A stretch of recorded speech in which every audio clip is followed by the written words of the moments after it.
Hi everyone, I'm Mike. This is the Sunday Art Show, and this week I'm going to take you through a real-time demo of a painting of 4 black cattle. Okay, well the colours I'm going to start off with today are conventional acrylic paint, titanium white, fluorescent pink, yellow, blue and red, cadmium red and cadmium yellow. To be honest, I'm probably only going to use these last two if for some reason I can't make things work with the others. And then the brush I'm going to use is just this old, fairly beat up and frayed decorator's brush.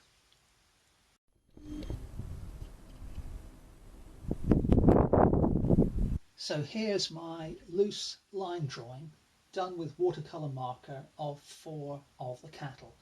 And I've chosen this composition because I just like the way I feel it leads the eye across the painting in a kind of diagonal arc.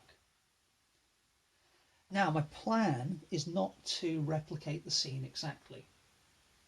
In fact, what I hope to do is create reasonably realistic cattle, or as realistic as I get, but with some vibrant colours within the black. And then the background I want to suggest in a somewhat abstract way the hedgerow, the grass, the shadows, and I want a little bit of sky just peeking through. So let's get going with the sky. So what I've done so far is grabbed just a little bit of the white, and you can see I've got it really very runny with water, and I'm just going to grab a little corner of that blue and mix that in. So I've got a very pale blue. Let's grab just a touch more. Hopefully you can see that on camera. There we go. Okay, so it's very, very runny. And my plan for the background is I want my brush, this kind of frayed decorator's brush, to do as much of the work for me as possible. Okay, so you can see how runny the paint is, and I'm just going to put a little corner of sky up there on the top right. Now those runs that I've got here I'm not overly concerned about. I perhaps wouldn't have made the easel quite as steep if I'd known the paint was going to run down that rapidly, but I'm not too worried. And the little bubbles, that's kind of cool, that's what I want.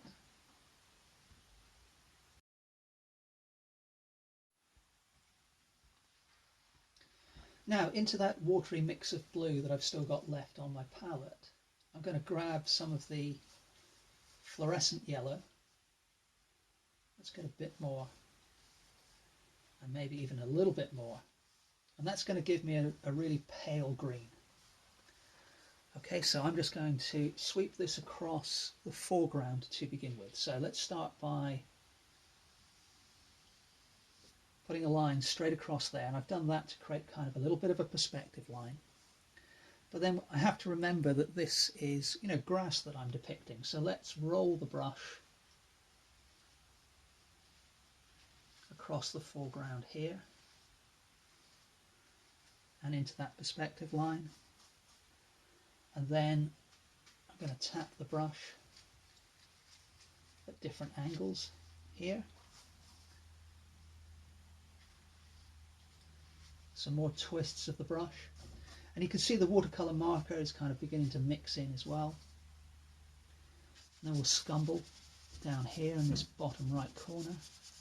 And I don't need to worry if I go over my drawing at all. That will remain visible enough, so the main thing is to cover the white.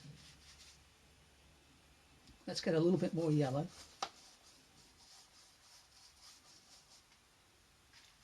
So let's change the color again. So really what I'm doing is creating a series of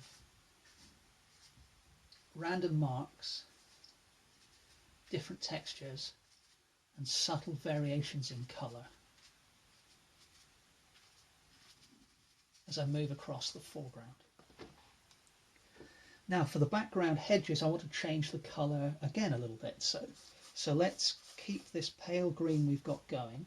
Just going to grab a little bit of water here. Just dip my brush in the water. So let's add a little bit more blue. Touch more. So now I've got a pale